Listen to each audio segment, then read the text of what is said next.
House with Minnesota football honors here in Las Vegas at the Bellagio for the 2025 College Football Hall of Fame induction ceremony here with Blake Elliott finally going in from St. John's. Last night, big event, 97 people attended. Just put it in perspective for me what that meant to you to have so many people that have impacted your life being there to share this with you. On a personal level, it's overwhelming. You know, it really is. But on a bigger level, I think it just speaks to the specialness that we have at St. John's. And St. John's is a D3 school. It's a small school, and so I think for a lot of people, you know, it's not in the spotlight. It's not written and talked about as much. But you know, the biggest thing for me is this individual award. Hopefully, gives me an opportunity to shine a light on the special environment that is St. John's football. And you know, last night we had a lot of people that were really special to me, and some of those people were 72 and 65 and played for John Gallardi, our legendary coach, who was there for 60 years, played for him, you know, 50 years ago. And then there are a lot of people my age, and then there was a lot of 28-year-olds that played for John right at the end of his career. And so, you know, I think, you know, that was probably the biggest thing. It's just being able to shed a light on the beautiful thing that is St. John's football. The cool part is getting to go in with John Gallardi already in the Hall of Fame, someone who had a significant impact on getting you to this point. Yeah. What did it mean to you to just have that moment of like, hey, I'm actually in the Hall of Fame with John Gallardi, St. John's legend? Yeah, so I was lucky enough, and it's a blessing. I was lucky enough to be on the ballot for 11 or 12 straight years, and that in and of itself is pretty amazing. And for a while there, you know, after probably year 5 or 6 of not getting in, it was probably a defense mechanism psychologically I kind of stopped paying attention to, okay, like, you know, they're making the announcement tomorrow, you know, that kind of thing. I kind of stopped paying attention to that. But, you know, the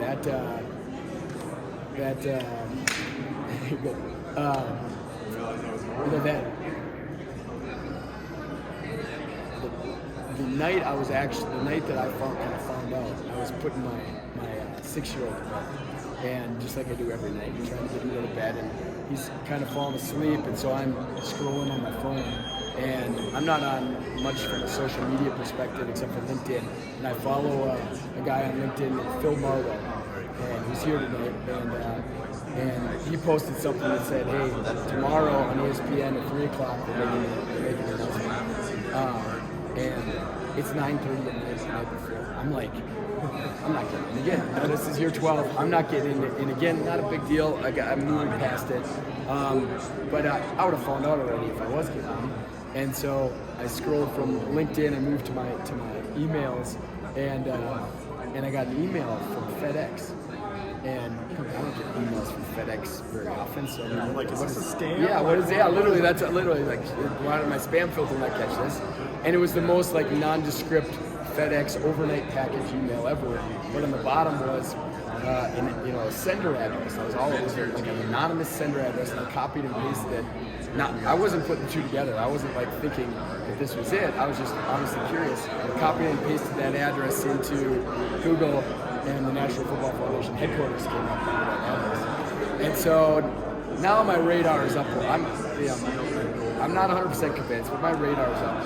And then, Daniel, I'm telling you the truth, like within about 30 seconds of that, my 6-year-old has been like quiet, asleep in bed, like sat up in the dark and said, Dad, I have a surprise for you. And then he laid back up. In his sleep, he said, it was the most like surreal, craziest series of events in my life. But even then, I'm like, I don't know if this is true. And so the package, you can track it, of course. It's coming in tomorrow at like 11 a.m.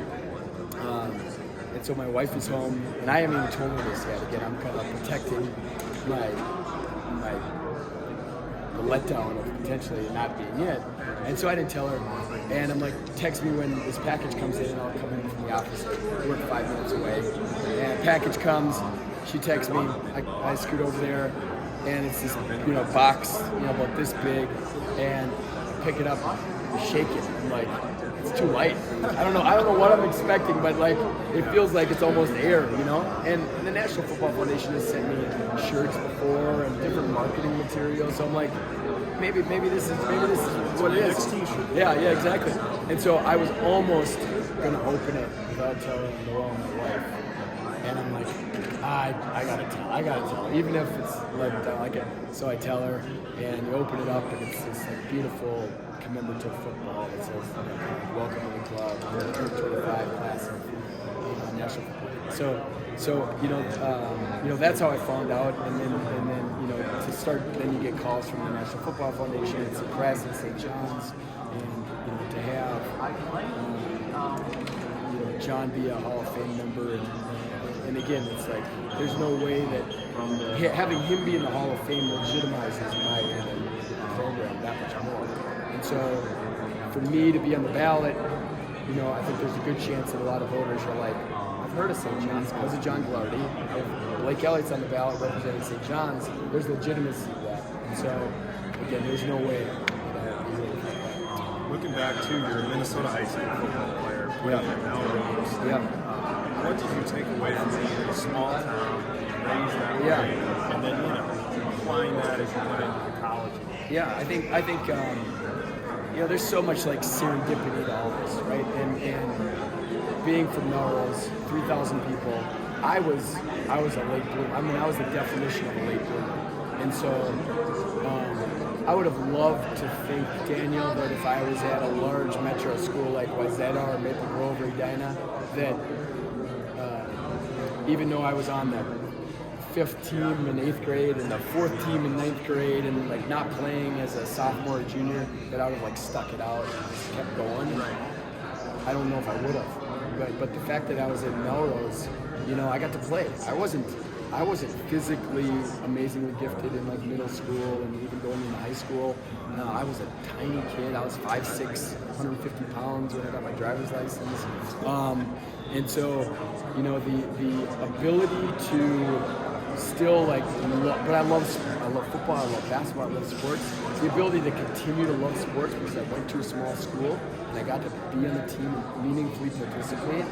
And then ultimately, it really didn't happen until I was probably sophomore in college, right? Like continue to get bigger and stronger and mentally just more focused on it. There's no way that path would have happened if it wasn't for Melrose, Minnesota. As you sit back and look on your career at St. John's, is there a moment or memory that jumps out to you where you go, hey, I'm never going to forget this. This is part of who I was at St. John's, and it helped me, just love football even more. Yeah, I mean, it's emotional. I lost my dad 20 years ago. But when we won the national championship, just hugging him, sharing that, climbing the stand, hugging him. That's it. What does it mean to have your mom here celebrating this with you? I was with her last night, and you got done speaking at the event. She said he was in my speech class. So she was taking pride in the speech. Well, hopefully, yeah. So what does it mean to you, not just your late dad, but also your mom, the influence they have? Everything. I mean, this is everything. And again, for something like this, it honestly is just as important and more important for people in the world, than it is for me. So to have her be able to share in all of it is really special. Are there some people at St. John's that came before you that kind of inspired and laid the foundation for you as you kind of looked up to them and exploded into your successful career? Yeah, I mean, two things I'd say when I think of that. Sorry, it's been a lot of talking, but two things I'd say to that. Number one is Melrose is 20 minutes away from St. John's, and so we've had some really good St. John's football players that have gotten St. John's, and particularly a group that a lot of them are here this week. But they were 3 or 4 years older than me, so I looked up to, I was a freshman in high school and they were seniors, and they were a pretty good high school football team, and then they went on to St. John's, and we were literally like all Americans, all conference, kind of like very established, successful people. And so to be able to see that, it's no surprise. I think everybody knows that. If you're able to like see firsthand success for somebody that you know, and whatever you're trying to do, the chance of you then being successful just increases substantially. And so, there was some really influential Melrose people that were part of that. But again, I'll go back to, St. John's winning conference championships every year, making deep runs in the playoffs, winning national championships.